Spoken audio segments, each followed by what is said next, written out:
Me You putting neither. your hands up on me, because it's just not giving all that, you know? Exactly. I don't care being a bitch ass, but bitch, I don't want no nigga or no trans put their motherfucking no disrespect, but I just Right. don't want to fight y'all. Like Girl, you I know what I'm don't saying? Because at the end of the want to day, fight them bitches either. exactly. I'm too We ain't doing classy that. for all that, you know? Hmm.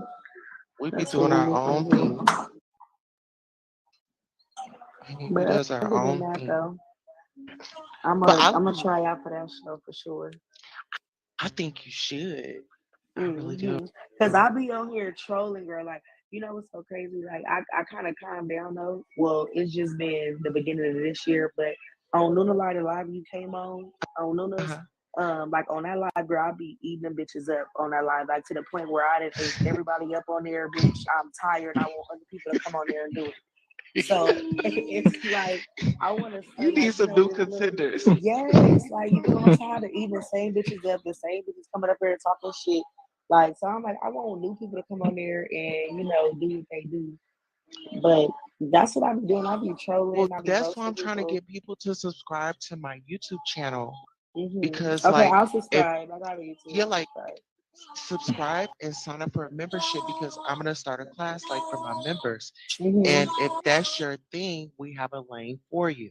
Okay, cool. It's called the beef sector, you know, Okay. and we can get you plugged in. If that's your thing, I got a few people that you can go in on, you know? Yeah, Absolutely. exactly. I love roasting people for sure. That's what I do, girl. That's my forte. Oh, absolutely.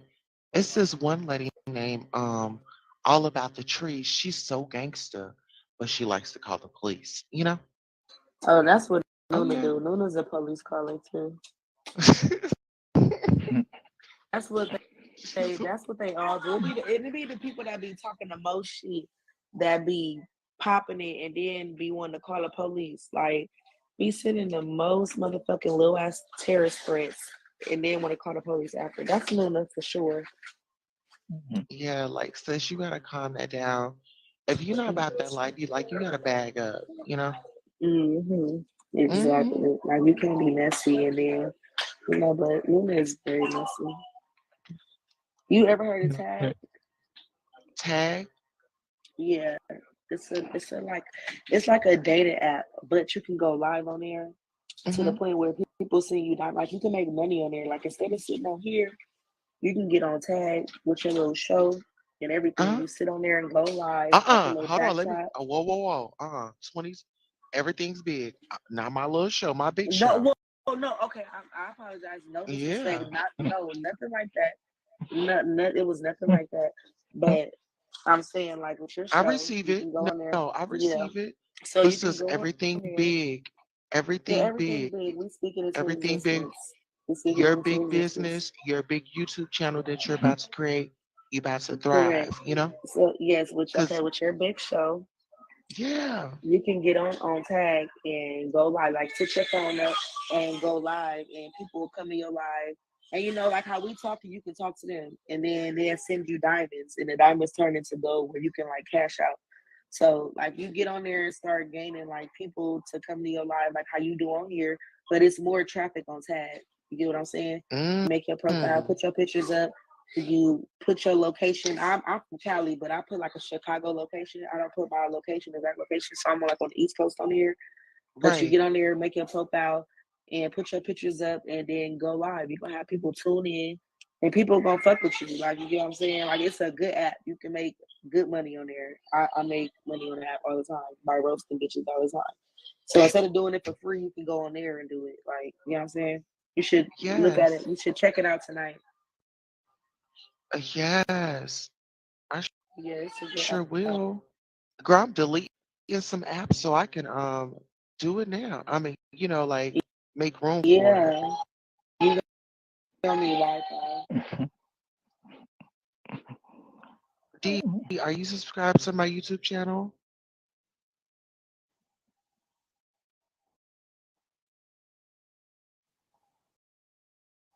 That's my niece. Hold on. Okay, you fine. Oh shit. Let me unpin this.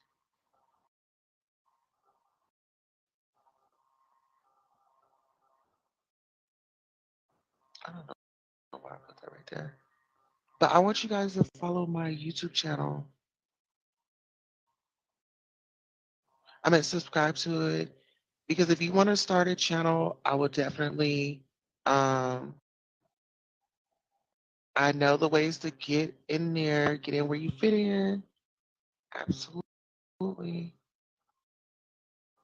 Let's see.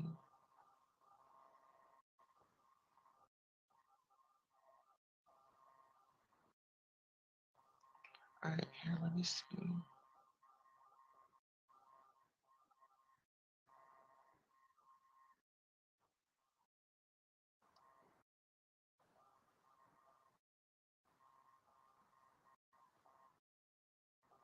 Okay, there we go.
What's up, How you doing? magnified? She's my Yeah, magnifying glass.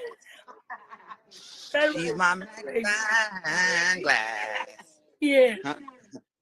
She said, "Yeah." Like when my cigarette go out and it's not done yet, I gotta smoke another one. So you ready to do the? No, it did go out, and I don't like to light a cigarette again, so I gotta go to a new one. Bullshit. Yeah. Hi Maggie. Hi. I gave you my PayPal.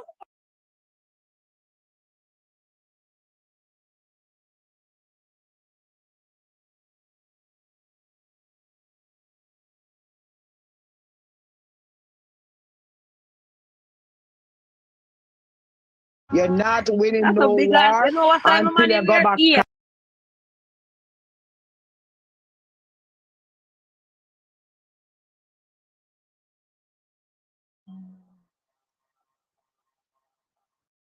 It's been a while.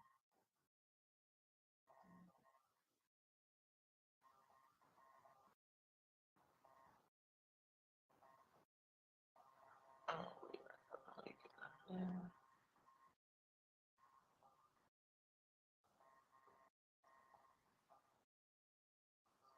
Hey, what's going on? What's going on, people? I'm just here. Just late night.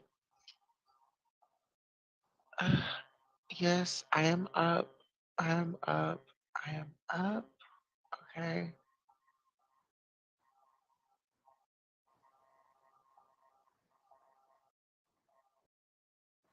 I am up.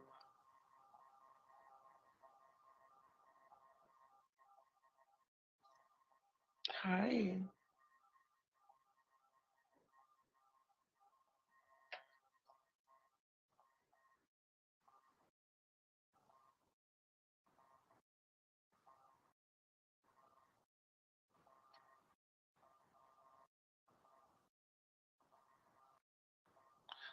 Oh, well, here we'll go. Hey, Dragon. How are you guys doing tonight? I'm just over here. I'm up. Like, I was so confused on, like, what was going on. I don't know. I'm just up. I took me a nice hot bath and I had me a glass of wine. So yeah, that's how my morning's going. It's 12:10.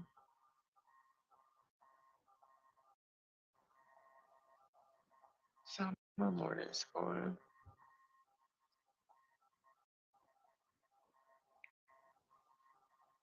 What are y'all doing?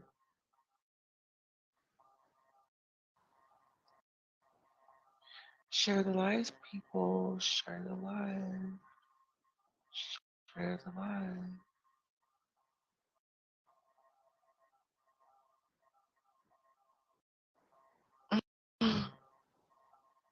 Mm.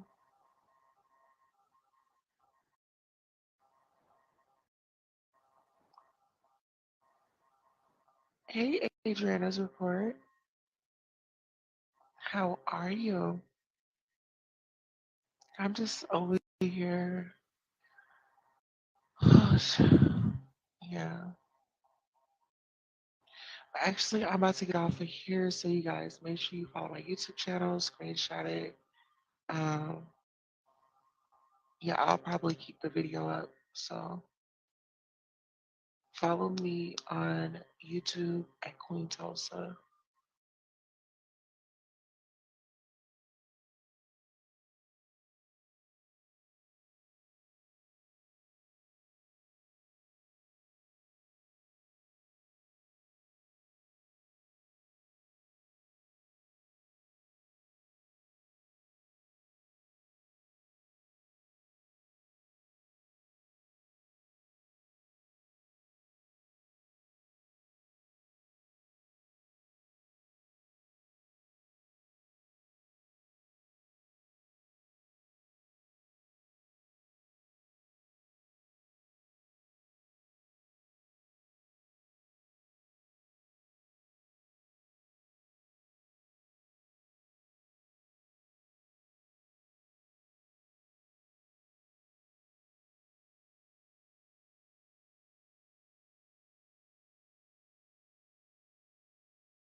Hey, everybody.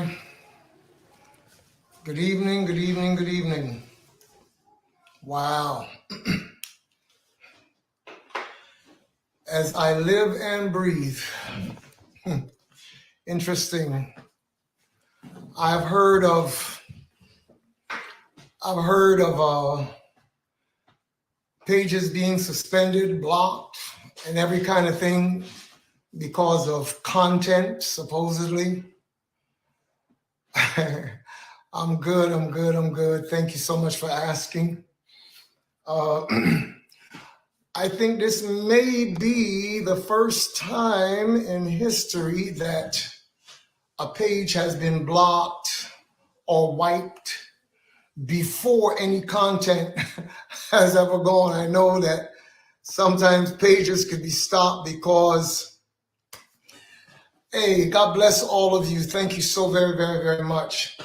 I know there are times when there is, what they may consider inappropriate content or whatever the case may be.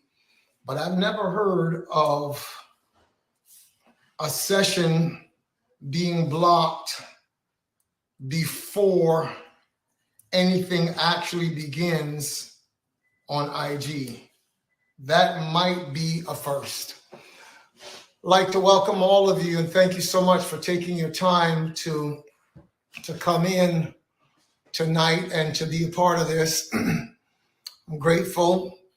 Just want to ask everybody that is on here. I haven't been on IG like this in over 2.5 years. It's been over 2.5 years that I've not really posted anything that, is a message from myself. I used to be very consistent in posting messages that were really bent or aimed at encouraging people, strengthening people throughout the time of COVID. Oh my goodness. Yeah, that has really been, aimed at being an encouragement. I remember during the times of COVID that I really started to address dealing with the spirit of fear and self-doubt. And throughout all of that time,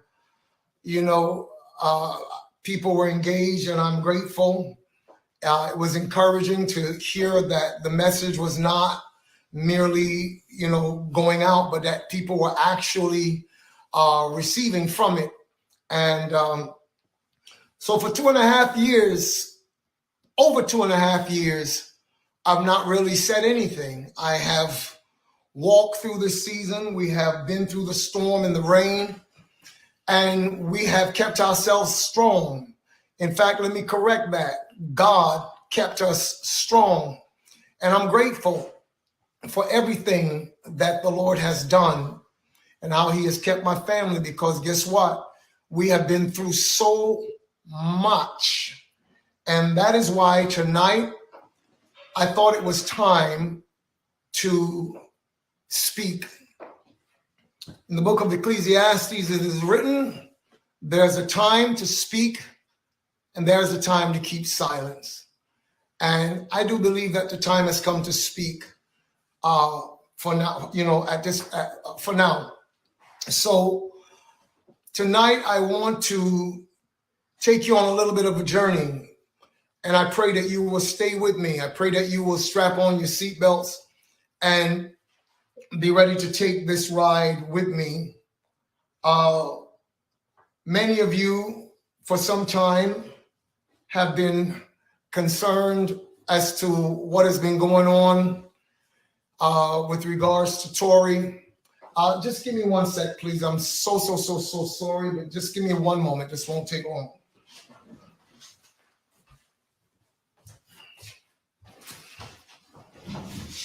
Yeah.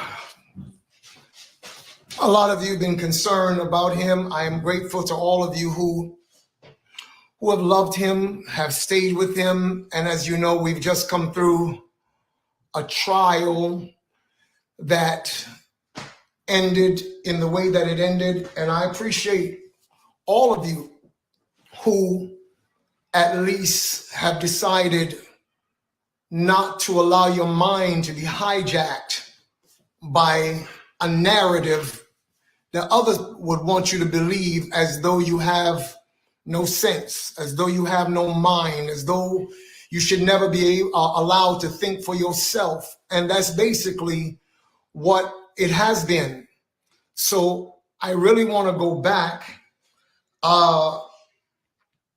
just buying a little bit of time, because I would like for as many ears as I possibly can get to hear what I have to say tonight, because I believe that I'm speaking from a place of truth, from a place of love. And some of you who are coming on, I appreciate, by the way, a couple of you contacted us, my wife's page, and a couple of you have said, hey, listen, how can we help? Because it's very obvious that there are certain forces that would not want my voice to speak tonight. But this is not new. This kind of warfare began just over 2.5 years ago. 2.5 years. No, we are, 2.5 years and a couple of months ago, let's say, give or take. So tonight, I want to take the time to paint you a different picture, because there are those who felt that it was important to paint my son, Daystar Peterson, aka the artist Tory Lanez, with a particular brush and to hold him up in a particular light to make people think that he is a monster, that he is this really, really terrible person that did a really, really terrible thing. When I look at the fact that these people were willing to go to no length to make sure that story is told and told and told and told, it makes you question why. You see, I was the first person that he called when he was able to call on the phone to say something about the situation that had happened back then. I must say this to you, however, before I get started. It is not my intention tonight to go into merits of the ongoing trial. Thank you. He is, in fact, innocent. God bless you for stating that, and all of you who have stated and continue to state that my son should, in fact, be free. So I am not going to get into speaking about a case that is not over, although many would like to think that it is or would hope that it is. So I'm not going to get into speaking about the merits of a case, about the legal realities of it. They are experts in that field who are standing up to address it now. And so I will allow them to do what they do best. And I will do what I know that God has gifted me to do best. And that's number one, to tell the truth. That's number one. That's number two, to be a voice for truth.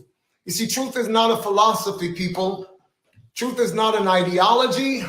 Truth is not a religion. It's not a doctrine. I have been a servant of God for years. My children grew up as they saw us go from sometimes city to city, nation to nation. We lived in a lot of different places. And on one hand, that really gave us an international perspective of the world and what it's really all about. And so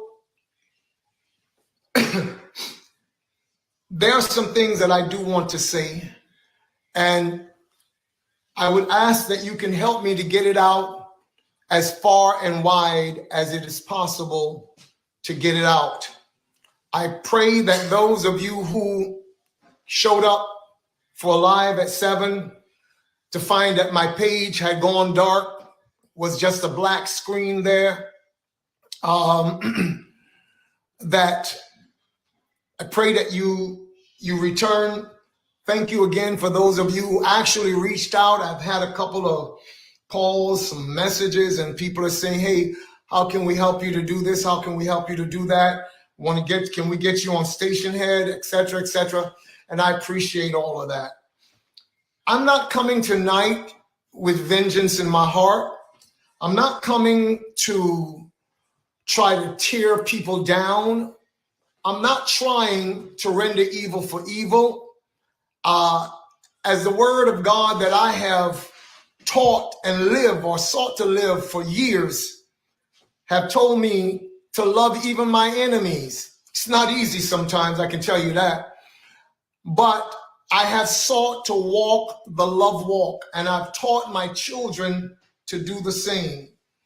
One thing I do know for sure is that I never hold anyone in my heart in unforgiveness, because I've learned that unforgiveness is like pouring acid into a container. If you pour acid into a container, it will first affect the container before it affects anything outside of the container. So I do not ever allow people and what they have to say to be either the standard by which I determine anything in this life. I would rather forgive people so that I can have a clear heart, that I'm able to hear God. I've been told that if I were to go live tonight, there are those who will take my words and spin them for whatever they want to make it say. However, I've also learned not to fear men, but only to fear Almighty God. You see, Jesus said this one day. He said, do not fear those who can kill the body, but rather fear him who, after the body has been killed, can also destroy the soul in hellfire. So I've learned over the years not to fear men. Now, we are living in a time of the internet. We're living in a time of social media. And it is so sad to see social media becoming a place that is so full of toxicity. People, internet trolls, who don't like to see the beauty of a life unfold. You know, they're like moles. Digging up dirt on people is to them like though it was gold. And that's the world we live in right now. I think that we have the power to change the narrative. Because one thing that the evil empire fears more than anything, they fear masses of people thinking for themselves. That's what they fear. That's their biggest fear. You know, we live in a world where the powers that be tell us that we should walk around with these blindfolds on. They want us to be walking around with blindfolds, and we are to depend on them to be the only one that can lead us or direct us where we should go. And they never want us to remove the blindfolds, because they fear that if we remove the blindfolds, not only will we realize that we can see, but they fear that we will realize that the people who are leading us around are actually the ones that are blind. And their continued existence depends on us never knowing that they really are the ones that are blind. Do not think that because you have money or because you are in politics, that makes the light automatic to you. It does not. So let me start here. Let me go back to the day of the verdict at the courthouse, because I left that courthouse and the cameras were there.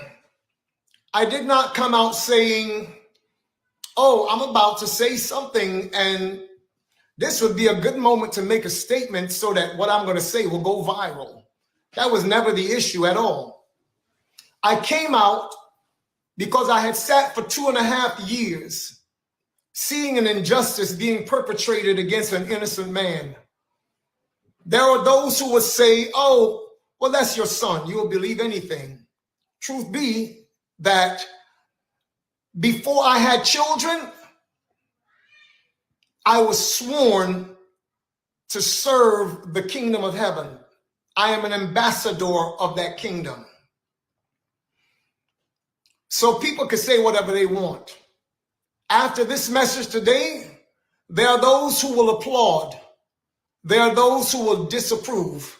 And there are those who will downright try to make it say what they want it to say because they so fear the truth coming out.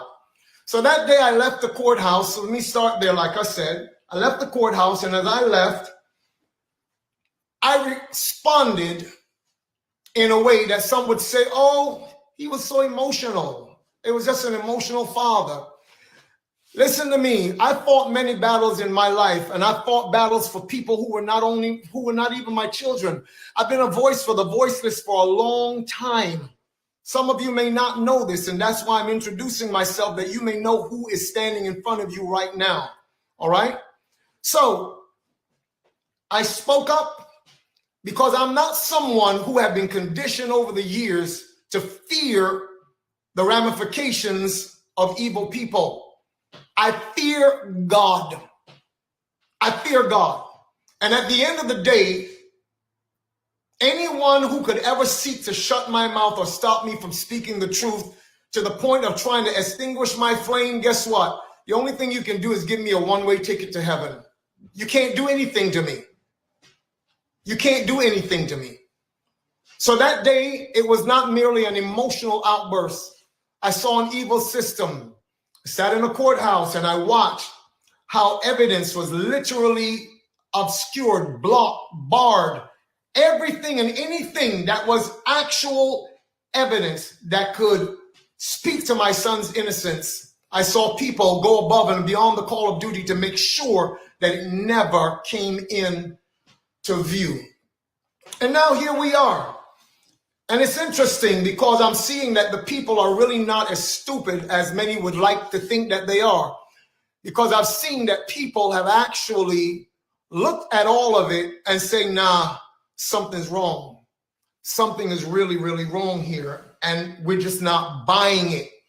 So as soon as certain folks saw that the narrative was not going in the direction that they wanted it to go, as soon as they saw that, in fact, it was not how they thought it was supposed to have thrust certain people further into the stratosphere of superstardom while using my son as a sacrificial lamb to make that happen, because that's been the narrative for 2.5 years. That's been the narrative. And as soon as they saw that it was not going that way, that in fact his numbers were rising while certain other people's numbers were falling, they began to dump onto the internet from the attorney's office, from the district attorney's office. They began to dump things that were supposed to have been evidence in a trial as though the guilty verdict was not enough. Then you had persons like this lady, what's her name? This journalist, Megan Cuniff. This woman actually went on and said that she saw my wife and I giving transcripts or leaking information to certain journalists to put out on the internet. Wait. Stop for a second. Number one, why would the district attorney's office give us things to put out on the internet to make my son look even worse? Hence, I'm talking about the interview with Kelsey. Why? That makes no sense.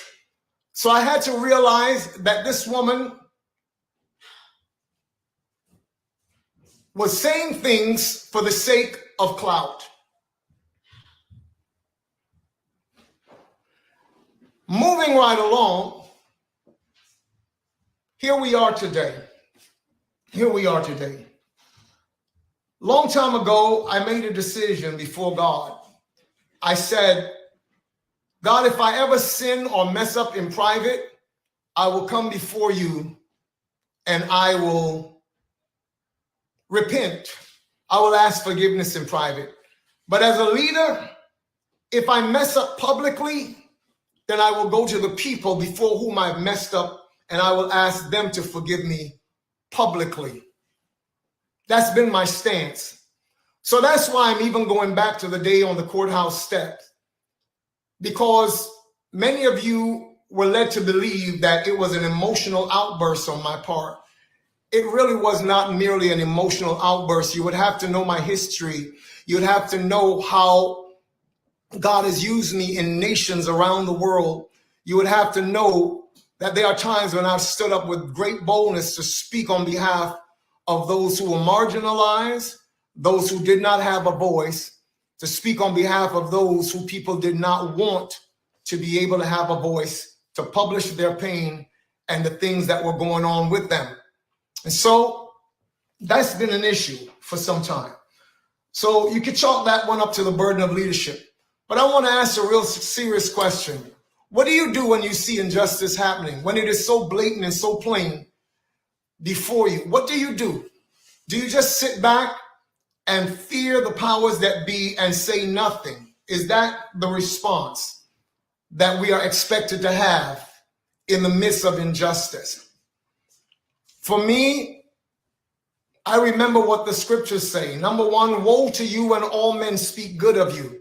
You see, when everybody is speaking wonderful of you, somewhere along the line, you're compromising, because not everybody loves the truth. And if you are just, everybody is speaking wonderfully of you, it means you're not telling the truth somewhere or the other. So I don't fear when people begin to be concerned that I speak or say what is right, even though it can cost. I want to tell you all something. We have been conditioned in life to always take the path of least resistance, because we don't like discomfort. We don't want discomfort. We fear anything that makes us uncomfortable. But we don't realize that sometimes discomfort is a part of the process. Discomfort is a part of the process. A diamond never becomes a diamond just by not going through discomfort, if you will. Diamonds are formed 240 miles below the Earth's, I forget what you call that crust below the surface. And it is processed by heat and by pressure. The heat there is over 3,000 degrees. And 50, what do you call that? 50 millibars of pressure. They said if you want to understand that, then imagine the weight of 2,000 grown men standing on your foot. That's the kind of pressure that it takes to form a diamond from what? Just what we would consider coal, carbons, coal. So sometimes in life, if you are going to be everything that you can possibly be, if the beauty that is on the inside of the creativity that's in you is going to come out, sometimes you're going to go through fire. You're going to go through pressure. Don't fear it. Don't fear it. Don't let people make you fear that. So let me go back to some 2.5 plus years ago. When all of this stuff happened, a lawyer entered into the picture, a man by the name of Alex Spiro.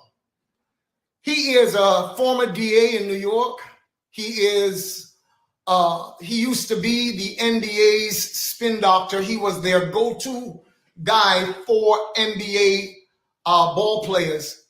And then he went into private practice or became a part of a firm. And this man has been on the record. It's not something I'm making up. It's already out there on the internet years ago. He said, when I'm going to try a case of a high-profile case, I first try it in the court of public opinion. And so that's what they did. The strategy was basically to paint a smear campaign against a young man, an artist, to try to make him feel or try to make the public believe that he is the worst person that's ever walked on the planet. How could he be so terrible to shoot a black woman and all of that. Some of the people who piled on, some of them, when they say a black woman, they sound so insincere because they never cared about black women before that. But all of a sudden, this became a good narrative. It boosted views. It gave more likes. It sounded really, really wonderful. And, you know, for them to be on the side of this defenseless black woman. Let me stop right here and say this, and this might come as a shock to many of you. But guess what? Both my son, myself, and others of our family have long decided that we are not going to hold any animosity against Megan Pete, aka Megan the Stallion. We forgave that girl long time ago, because again, we know that the principle of forgiveness is important in order to cleanse one's heart, to cleanse one's soul, and to not be, you know, bound up with hatred and you know, hatred, trust me, resentment, bitterness, those things can actually cause diseases of the bones. It has been proven, and it can cause sickness in your body because you're holding on to something that is negative against the real life force in your life. So whatever you do in life, no matter how hard it is, forgive, because forgiveness is not for the other person. It's for you. It's for you.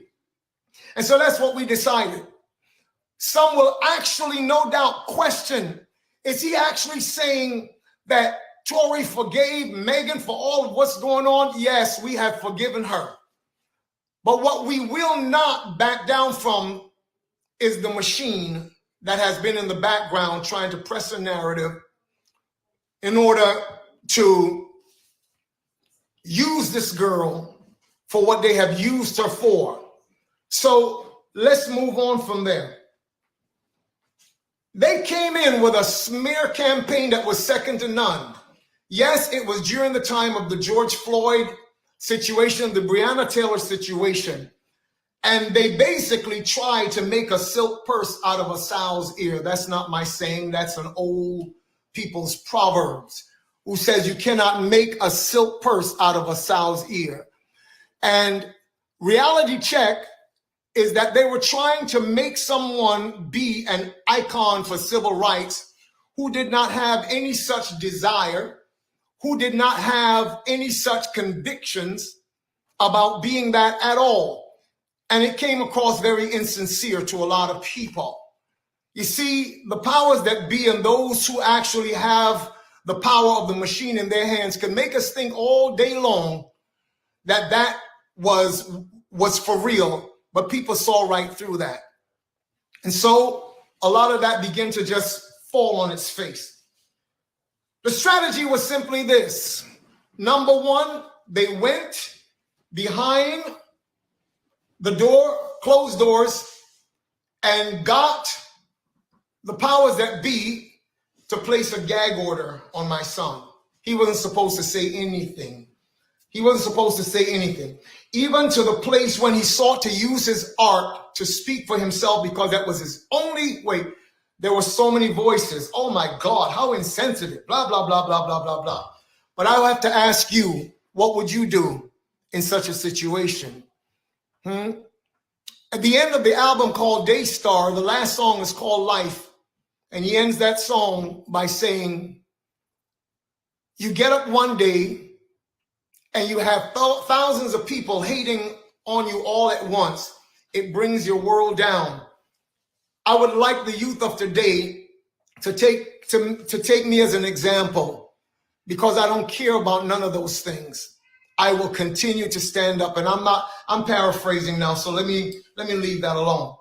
So the strategy was very simple. Shut his mouth while the mouth of those with the biggest megaphone on planet Earth piled on and said everything. Can you imagine? 2.5 years, every single day, you have to get up to that, knowing that you did not do this.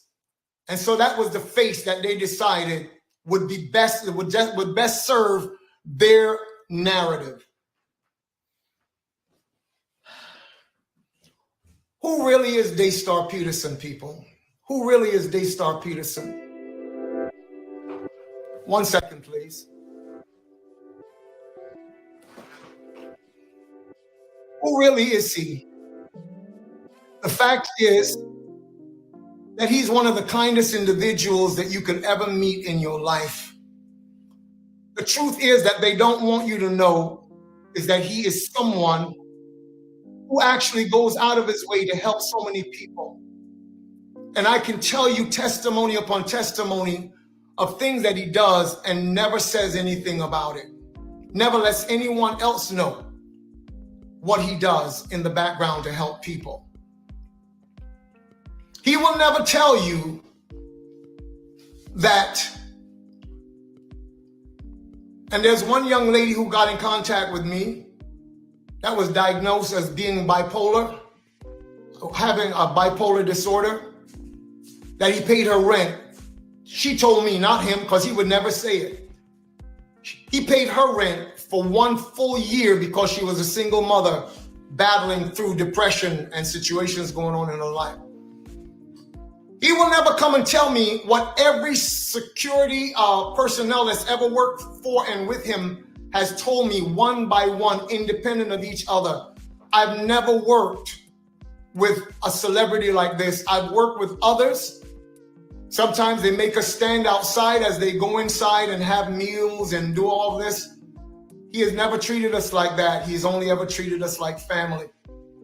But yet the world will try to make you think that this is the worst kind of human being, and it's not true. So I can't continue to sit here and just hear this over and over and over and over again and say nothing. Now my son is fighting for his life because of things that have been done in a terrible way. And they would have us to just do nothing, just say nothing. But today I'm asking you to help me to get the real story out. Because I did not realize in the beginning, when this media war started, what the end result of it would really be. I didn't realize what the strategy really was, and how there are those who felt it necessary to push this narrative and what they were pushing it for. And so here we are. But this is not just about Daystar. This is not just about him. It's really about the fact that these kinds of injustices have been happening for a long time, and they go in secret. Nothing is ever said. People are being destroyed. Families get torn apart. Oh yes, I know that there are real crimes in our society, and I don't condone any of it. I don't believe anybody should be victimized by anybody. I don't think that that's what God wants. He gave us a world that is so beautiful. If it's messed up, it's because we messed it up. So he never intended for us to be so inhumane one to another. I understand that that happens. And I understand that if we cannot have the law in our hearts, then it would many times take the law outside of us to keep us moving in the direction that brings some semblance of peace or harmony within a society. I understand all of those things. But I also understand that many people, their lives are being destroyed, ripped apart. And although we have some good people in the system, sometimes the system gets it totally wrong. We have innocence projects now that have been able to go back, and sometimes people have been in prison for God knows how long. And had it not been for somebody who took up their cause, they would still be there and they were innocent. So the system does not always get it right. Many times they get it very, very wrong. Has anybody ever told you that for the past 3-4 years, Daystar Peterson, aka Tory Lanez, has been on the board of Unite the People, which is a prison reform platform and initiative run by a very faithful and dedicated man, Caesar McDowell. Has anybody ever told you that he has been on that board for almost 4 years, and that he has many times used his own resources to ensure that people come out of prison that were wrongly incarcerated or unduly sentenced? Supposedly, prison is to be about rehabilitating people, but that's not been the point. That's not been the issue. So many people come out destroyed, broken, and if they don't have any system or support, not only will they never make it back into society, they will be destroyed for the rest of their lives, mentally, emotionally. Some people come out being greater criminals than when they went in, because an environment is created that is not meant to rehabilitate or make a human being better in any way. So tonight, I ain't come on here just to take up your time. I came here to let you know that my son is not what people want you to think he is.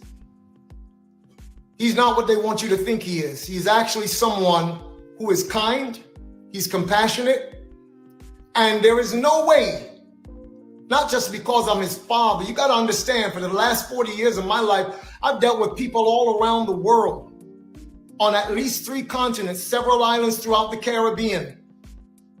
I've been involved in helping especially young people to be entrepreneurs, teach them life skills, entrepreneurial skills. I've seen people come from absolutely nothing till today. Their lives have meaning. They're actually doing things and helping other people in their lives. That's what my life has been all about. And that's what I passed on to my children. And so I want to say two things. In 1990, I went to my bed and I had a dream. And in that dream, I saw that I was driving in downtown a city in Canada. And I was pulled over by the police in the vision, and they said, "Give us the manuscript on the destiny of the black race." Mind you, in the natural world, I had never even conceived of writing a manuscript like that, much less putting out a book. But that's what happened in the dream. They said, "Give us the manuscript on the destiny of the black race." I went to the trunk of my vehicle, took it out, walked it back to the squad car, and I handed it to the officer. And as I was handing it, I said to the man, I said in my mind rather, I handed it to him, but in my mind I said, "You can take this, but you can't take what's in my heart." And from then, long story short, I started to study, I started to research on what the plight of black people were. And as soon as I started that, again, I went to bed one night and I was thrust into another dream.